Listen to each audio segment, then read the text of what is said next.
All right. Hi, everyone. So I think we're going to go ahead and get started now. Thank you so much for coming to this afternoon's workshop. It's part of the Ampersand Arts Festival. We're so glad that you guys are here. Today's workshop is going to be Wrangling Books, Exploring a Career in Publishing, hosted by Errin Toma. Errin is an assistant editor at Harlequin, working across several imprints. And before starting her editorial career in 2019, she worked in various publishing positions across the industry. She publishes stories with a focus on BIPOC and queer voices. And she's also a William & Mary alum, class of 2011. So thank you so much for being here today, Errin, and I'm going to pass things over to you now. Yeah, cool. Thank you so much, Anna, for that introduction. And I'm super happy to be here. Let me get my slideshow going. So yeah, the top part, redundant. I'm gonna skip all over that. But yeah, I'm an assistant editor at Harlequin. No one asked me to do this disclaimer, but I'm here as a publishing professional, not necessarily a HarperCollins Harlequin employee. But if you do have questions about my specific company, I'll answer them. So just keep that in mind. But yeah, I'm going to kind of give an overview today of the different publishing paths to enter the industry, an overview of the many different jobs that are open in publishing. And then I was joking with Anna a little earlier before the session started that it is a weird time in publishing right now. There are a lot of things coming to a head. It's kind of this little bit, not to be dramatic, but kind of a reckoning of how things have always been versus maybe how they should be. So I'm going to speak to that. And I don't want to end on a bummer note or a discouraging note. So I'm going to kind of wrap things up with the things I love about this industry. And then I want to spend like ample time on a Q&A. Just a note about me as a presenter, like I will just keep talking. Like I will not stop. I will go through these slides. So if you do have a question, please don't hesitate to interrupt. But also most of this presentation is going to be just opening the floor, asking questions, talking more off the cuff about publishing. And yeah, so before I begin also, I don't know everyone's familiarity with the industry, so it will be a little broad when I talk about like positions and pathways. So again, if there's anything specific you want to know, I am here. So moving on. So this jumble of a slide is kind of going to represent, there is not like one pathway to a job in publishing. There are many different pathways, many different options that you can choose. And I think that's great because there are like a lot of barriers, which I'll talk about a little later, to entering publishing. It is competitive, especially as these publishers go down to like the big five, the big four. If Simon and Schuster gets bought by another publisher, the big three. So it is a little competitive as well, and that can feel daunting, but I don't think it should be. So first I was going to kind of go through this kind of linear line on the left. So you're a recent graduate, you're deciding what to do next, you're interested in a career in publishing, you know that's the path you want to take. So you can explore a master's or most commonly I've seen a publishing certificate. Universities like NYU do that. And I think that's a great option because I'm a believer in like always learning. There's probably, I know for a fact there's more that I can learn. But I also want to say that it is like many of these kind of points on the pathway. It is not a necessity to entering publishing. I think it's kind of split between people who did a kind of secondary education and people who just went straight in. So I like to kind of stress that because personally, I want to tear down financial barriers that could prevent someone from entering the industry. So always great to keep learning. I think there are value in these programs, but again, not a necessity. Internships also, so you got your certificate or you want to go straight to the internship. I think there is a ton of value in internships. Again, I did not do one, but they are, I'm a hands-on learner, and I think probably a lot of people are, and that's what you're getting doing an internship. And of course, there is not always that job guarantee, but I know a ton of people that got hired straight out. The kind of big thing I want to posit on internship is like it is 2023. Internships should be paid, and a lot of the major publishers and indie publishers are doing paid internships. So if you were to come across one that's not paid, maybe rethink that. I think the work that you put in, even though it's a learning experience, should be reimbursed properly. So big proponents of the paid internship here. So finally, you did your master's or publishing certificate. You maybe got that internship or didn't do any of them, but you're ready to apply for those entry level publishing positions. And something I'm going to talk a little bit about when we go over roles is publishing is not just one thing. Like I said, there are the kind of the big four. So that's Simon & Schuster, Penguin Random House, HarperCollins, or I work with Macmillan. So those are the top, but there's also the world of academic publishing. I worked in that realm at one time. There's independent publishers like, and these are just a few, but Grey Wolf, Melville House, Feminist Press, a lot of the university presses. And something, just because I don't work in that sphere, that I won't spend a ton of time on, but there's also literary agencies. If you love books and you're looking to work in publishing, you can work directly with authors as a literary agent.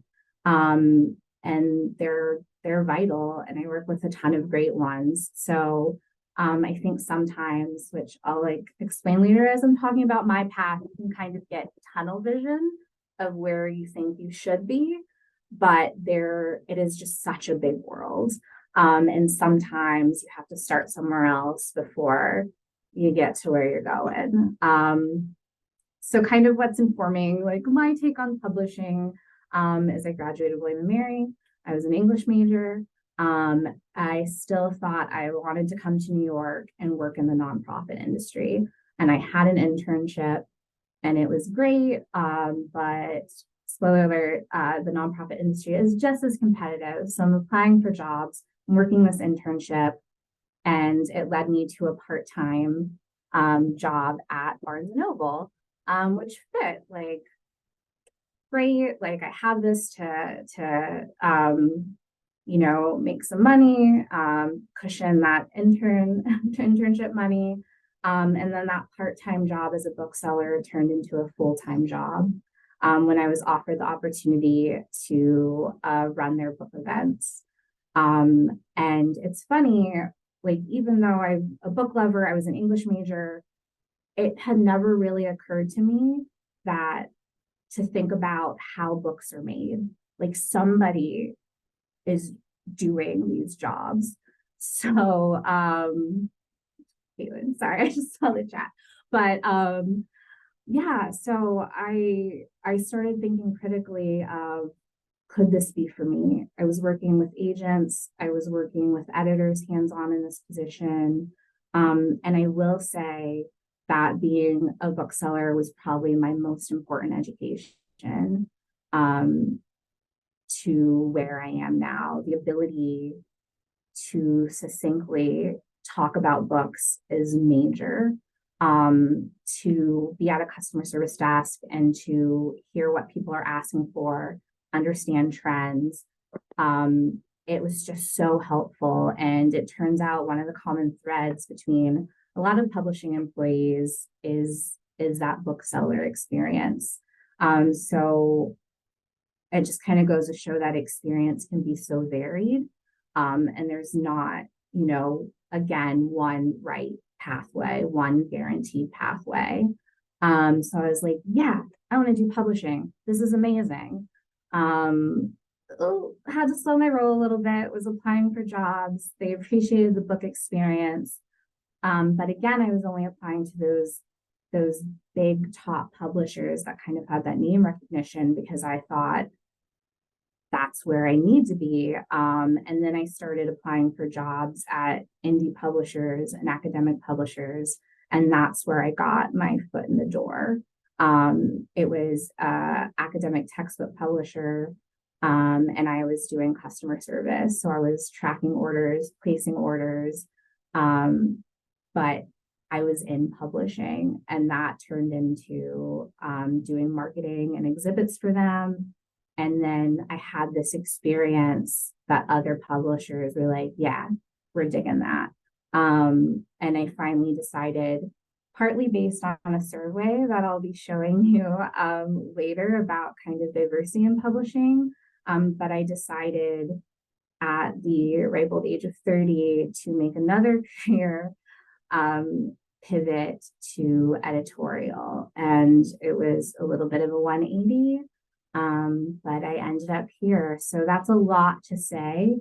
I think there's pressure to think of there's only one way, only one path to kind of get where you want to be, but there's not, and just like a passion for books, it sounds a little hokey, is what gets a lot of people to where they are. So I'm going to move to the next. So there's like just word vomit on this page. So I promise I will do a little bit more explaining. But I think the other thing that kind of gets lost is not only are there a ton of different publishers that you can work with, but there are a ton of different roles. So I think kind of the most publicly visible is an editorial role. But you can have a ton of editors, but who's making sure that manuscript gets to typesetting in time? Who is selling that book you acquired into stores? Who's designing that cover? And I think it's valuable to think of that fully and pair your interest with all of the different positions there are in publishing. So editorial department is where I am now. Top line, responsible for acquiring and editing books. But as you'll see as I go through everything, I also do a little marketing. I also talk to bookstores. I work closely with art on the final cover because I'm in direct contact with the authors who have that vision as well. So everything is so tied in to other departments, and you're wearing multiple hats. And I think it's just been really valuable to kind of do a little bit of everything. So one thing about publishing is the jobs are like very tiered. So I put specifically in the editorial box kind of the typical, these are the levels, and a lot of the other different departments follow that same thing. So even though I didn't say marketing assistant, associate marketer, they kind of follow that ladder as well. So you have your editorial assistant, your associate editor, your senior editor, and your editorial director. That kind of shapes the entire line. And of course, when we're talking about entry level and you're looking to become an editor, you'll most likely do first that editorial assistant, which is a lot of admin, a lot of reviewing submissions for the editors that you work with on the line. But for some editorial assistants, I know I was one of them. I was like, I'm ready to acquire, and I acquired my first book and author as an EA. And if I think working with a good team, like that is encouraged to just start putting yourself out there and building your list. So in editorial, we wouldn't survive without a managing editor. I know I'm bad with time and schedules. So just as important, your managing editor is going to oversee all the editorial processes and schedules for books. And these schedules are very important because not only do we have the pub date, but we're selling in books to retailers. We're getting galleys, so those review copies that you send out before pub to build buzz. And somebody needs to make sure the book is going through the process, that it's getting to typesetting, who will format the book initially, that it's getting to copy editing, that it's getting to proofreading. So these are people who just have a good sense of time and time management, and are crucial to make sure this wonderful book that you've been editing and you have in front of you actually makes it to the printer and gets published. And that ties into more specifically our production department. So they work in tandem, ensuring schedules, making sure warehouses have good inventory. Are we going back to the printer? And they also develop special products like ebooks, audiobooks, and special format. They're going to make sure that runs smoothly. And I honestly think if I weren't an editor, like I'd want to be a product manager for audiobooks. It's been really fascinating, like the casting and the production process has just been really cool. So that's another kind of amazing potential path. Oops, this went right back to the beginning to try to see my screen. So then we have the marketing and publicity department. So they're responsible for raising awareness and the visibility of a book and the author to readers. And I think the main difference between marketing and publicity is marketing is thinking more closely about the book specifically, and the ads and the venues that you can find the book. So they're doing a lot of crafting the campaign of the visuals and getting that out. And publicity is doing that to an extent, but they're also increasing the author's profile. So they're scheduling the Good Morning America interview. They're making sure the book goes to Kirkus and the New York Times. And they're thinking more cohesively about author and book. And you, as an editor, just positioning with my experience, work super, super closely with them, just as you know the book and you're getting materials.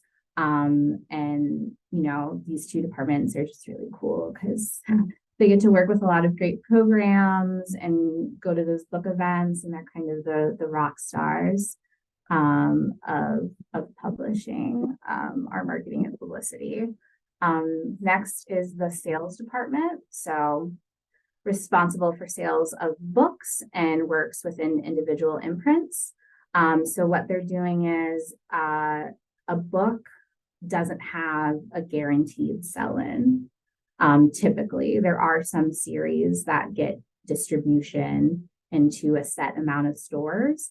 But just because you've acquired a book and there is a book in existence, it's not guaranteed to go to retailers until sales sells the book in. So their job is, again, to work closely with the editor, and typically for across publishers, the way it typically goes is you will launch your books. So for summer 24, each imprint will present the books to sales and basically say, this is why this book's so great. This is the market, and sales takes that and they're going to work to present these books to, again, those sales agents, distributors, and of course, bookstores. So super vital, obviously, to what we do. And they're really important, not just for guaranteeing or working towards the success for a book, but maintaining these relationships with the retailer. And under that is the publisher. So there is a publisher, an associate publisher, sometimes an assistant publisher, and they're going to manage the publishing program. So they work closely with sales to really build a strong title list that's appealing to these distributors and readers. They're going to make sure it's cohesive, that it is bringing the reader promise of the imprint. And they're also a really cool position. Then you have, especially if you're more artistic and you love books, we have our design department. They're responsible for the look of the books and the imprint. So I think most often you think of the book design, but they're also like, if you're launching a new line or refreshing your line, they're going to be there for that branding. So everything's cohesive across publishing or your publishing program and your packaging. And the design department is also typesetting. So getting that gorgeous page to page inside feel with like the font and the way chapters are formatted. So hugely important to the publishing process. And then you also have the rights department. Last and certainly not least, though, they're responsible for managing and selling the rights the publisher holds in new formats and territories. So in an ideal world, we would just like scoop up all the rights of the books that we manage. So that is both international rights, audiobook, ebook. So when that happens, they're going to international book fairs, they're speaking with international distributors, and selling our books in to those markets. So when you see kind of a book's accolades sold and published in 68 different languages, it's because of our rights department. And they're also thinking of those formats like audiobook, and they're helping to negotiate film. Sometimes, not every publisher, sometimes the author has an agent do this, but they can also kind of be heavily involved in film and TV. So I spend a lot of time on this because, again, this isn't something that I ever really thought about before I entered publishing, of just how expansive the world is and how tailored it can be to your skill set and to your interests. And I don't know if I would have chosen something different, but I am just kind of, there's like something appealing to like each and every one of these things to me. I'd also like to note as well, sometimes like with sales and with marketing, for people who are looking to make a career transition, there's just so many transferable skills. And it's kind of this thing, probably based on my own personal experience, where, you know, it's never too late to kind of enter this world. And a lot of these skills like can be applied, even if you didn't start out in publishing. So now I'm going to get to the challenges of publishing, just because I think it's important. I'm going to rewind. I say, like, when I talk about the kind of love of books previously uniting those who work in publishing to like this industry, I'd like to caution about like not romanticizing a certain job or publishing. So when I think of the challenges, like that's the first thing that like I always want to address. And my coworkers who have also spoken either at their alma mater or get invited to talk to publishing, it's like we've united to just give a full round picture. So people who are interested can make like informed decisions, and you don't get here and then you're just like smacked in the face by some of the challenges, which every industry has its challenges. So with this slide, this is the Lee and Low diversity in publishing survey that they do with publishers. The most recent one that we have is 2019. But this is the one I saw that I was like, perhaps I should think about going into editorial, because publishing, especially at the executive level, is very homogenous. And with publishers, rightfully, maybe, could have happened earlier, but with them focusing on a diversity of voices, I think that goes in tandem with diversity when it comes to employees as well. So I think that is definitely something that the industry is working on. And, you know, intentional exclusion in the industry should be met with purposeful inclusion. So I just like, you know, talk about the reality of the numbers. I think if Lee and Low, the next survey could very well be much different than this, but I like to kind of do a little overview about diversity because I think, especially as we get a more diverse array of authors and stories, I found that like authors want to be seen.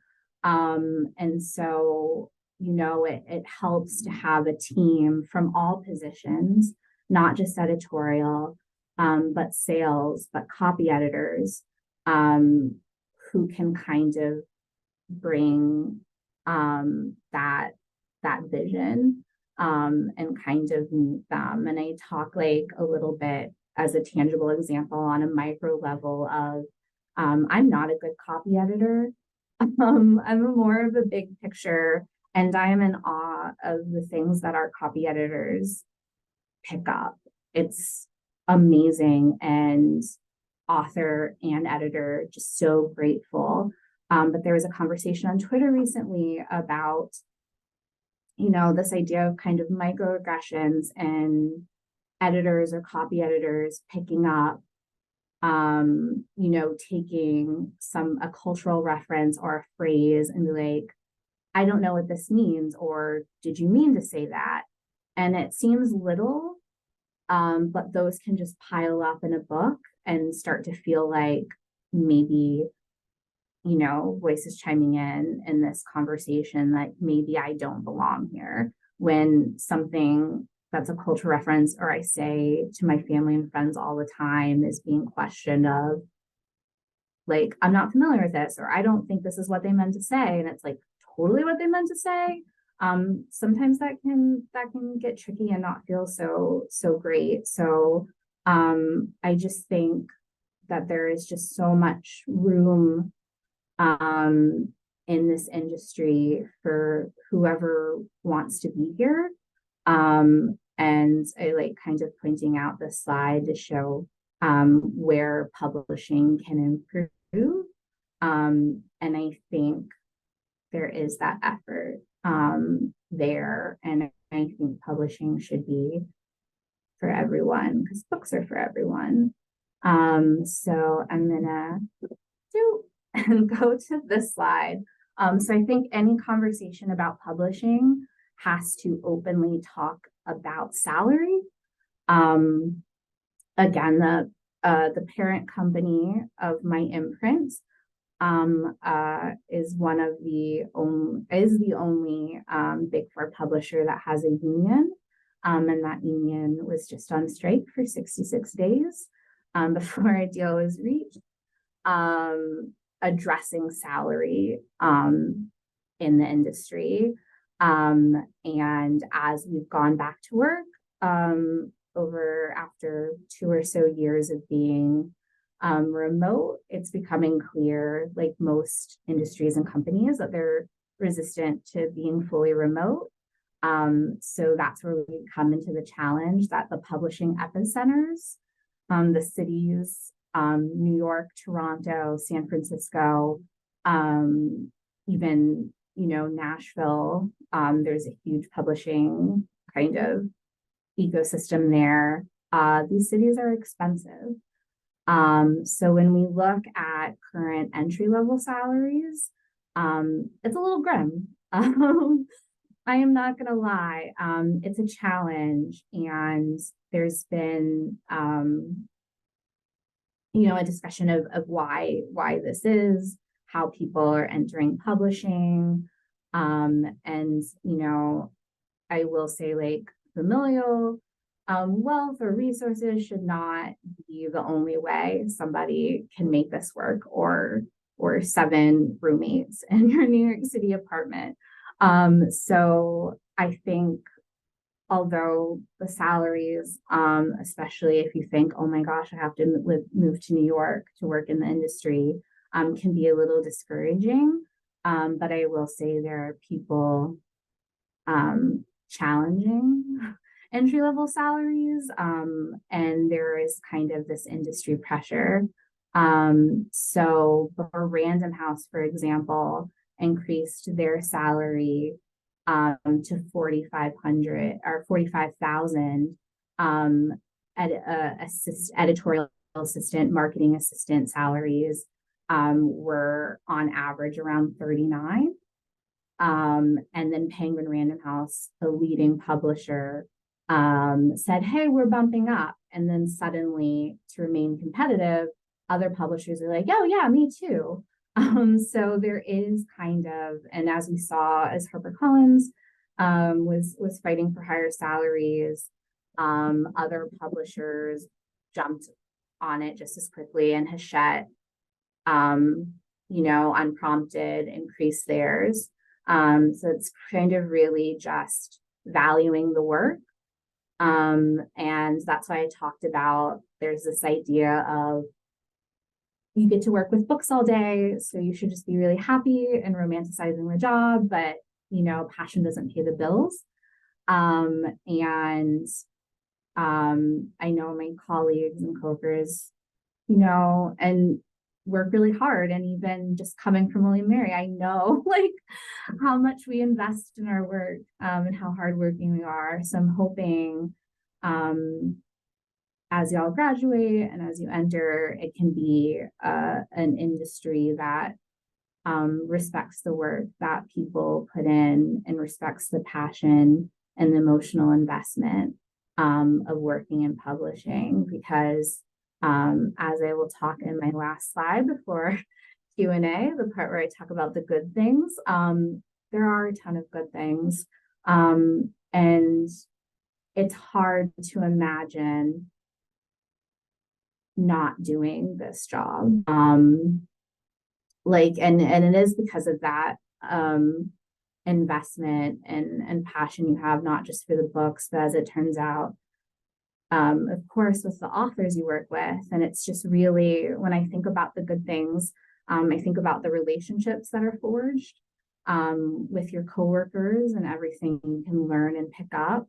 But again, with those authors, whether you're in sales and selling in a book you love, if you're the editor acquiring, if you're the illustrator that gets to put something that was once in someone's imagination on a cover, like, it's really powerful and it's really emotional. Sometimes I'll just like see finished back cover copy and I'll be like, oh, I had a hand in that and it looks beautiful. Or when I get to go into a bookstore and I see a book I worked on in the shelves, I don't know if I'll ever get over that feeling.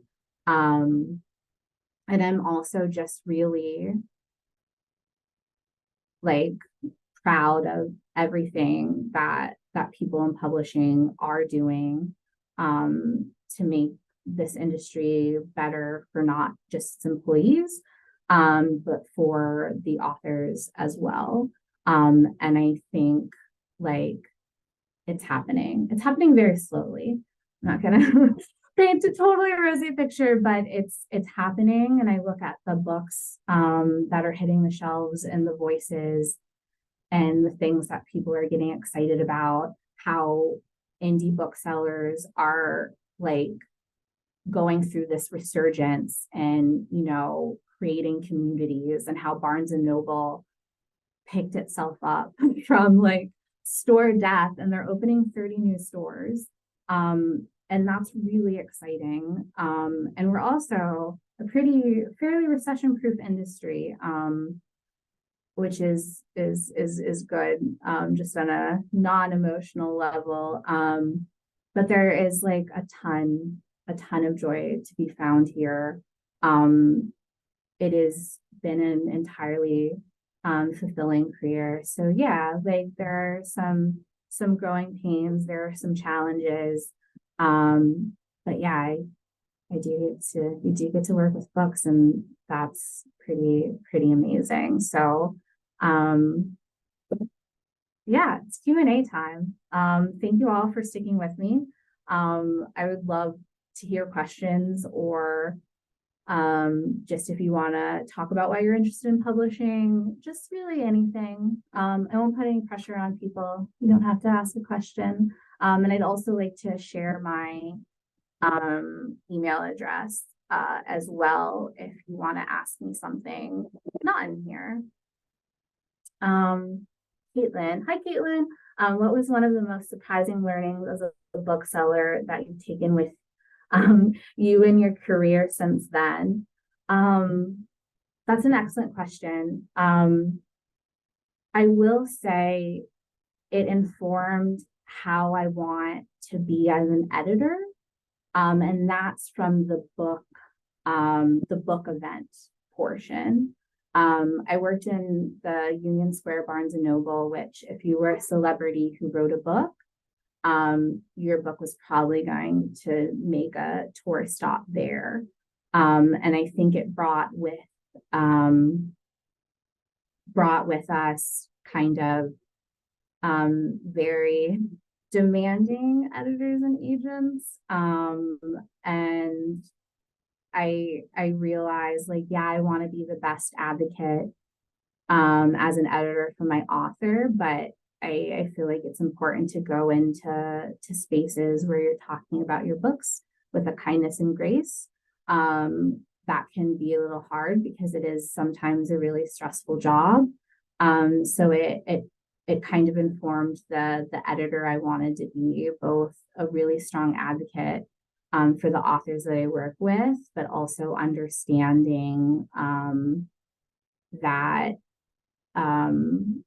you just need to, be kind to people and realize that like these are books and there should be joy in that. But otherwise, as a bookseller, I just feel like, which I touched on earlier, it helps me talk about books in a different way, just to be able to talk about those selling points, to kind of condense a book to why it's so exciting. And I use that kind of when I would like talk to a customer about what I think they should buy when they come in not knowing at all what they want and they're just browsing. Like I take that salesmanship, and that's how like I sell my books to sales and get them excited, so they will in turn really champion those books to retailers and distributors. Yeah, cool. Thank you for that question.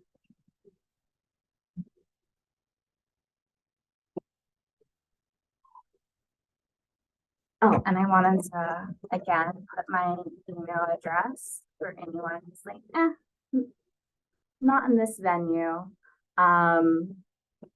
So please feel free to email me. But any fave indie bookstores you want to shout out? Yes. So I'm a romance editor. If you are ever in LA, the Ripped Bodice is an amazing bookstore. Totally in love with it. I have my local bookstore in I live in Queens, so I have Book Culture, LIC. They're amazing. And I want to make sure I get the name. Bear with me as I look something up real quick. I'm just super excited about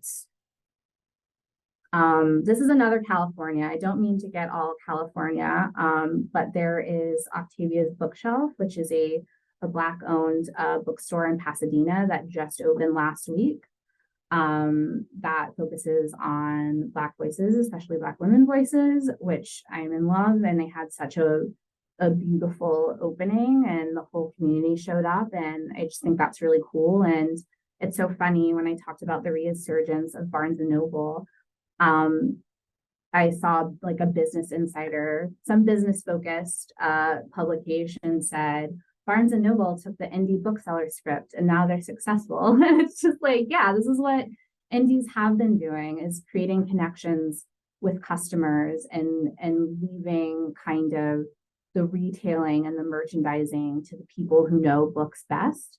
And that is the bookseller. So it's just really cool to see some respect given to booksellers who really shape more than I think we think what we read. So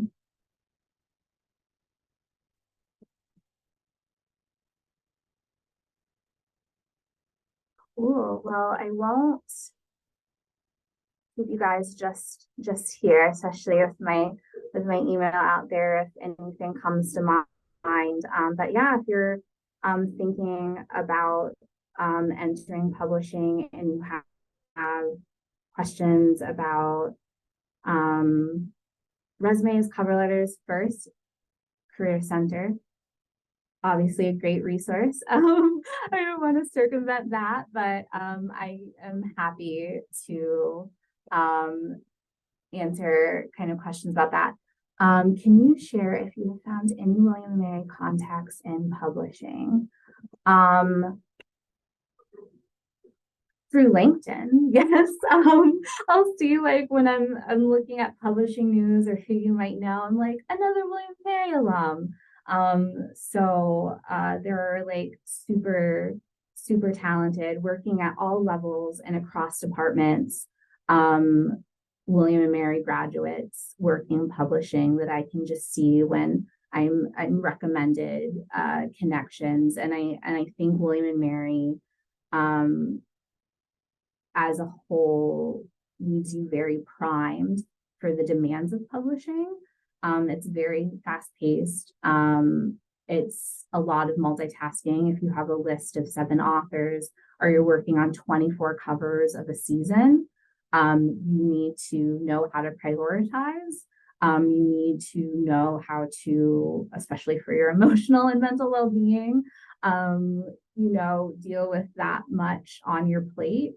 And the rigors of a William and Mary education certainly left me in a really great position to be able to do that. And I'm, not just thankful for my education and like the sharpening my critical thinking, which I think William and Mary does as well, but it was just an environment that I feel like gave me an advantage to dealing with how much I do in my day-to-day here.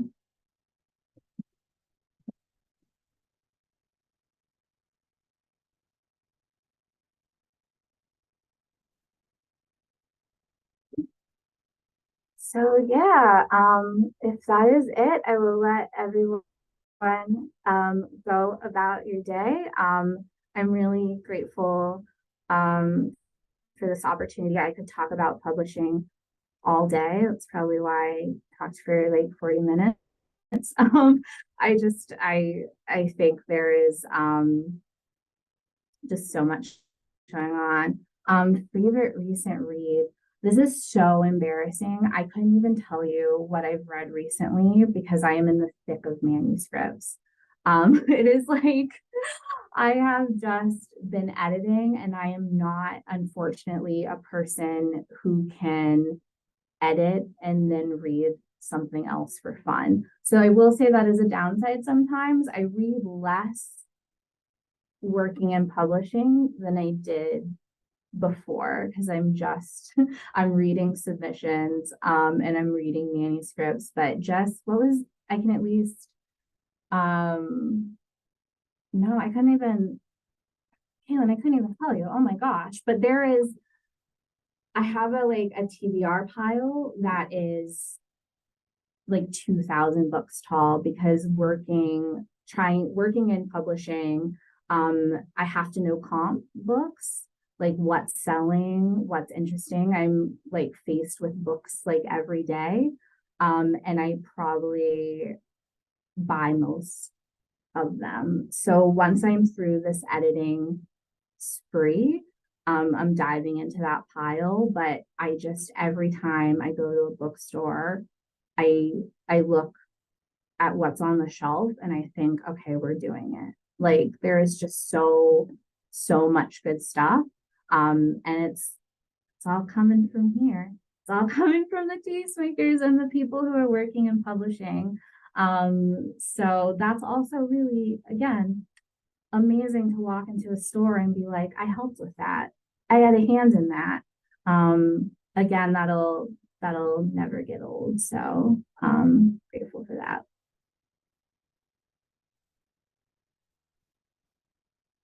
Cool. All right. Thank you so much, everyone. Again, please don't hesitate to email me with questions. And I appreciate everybody coming.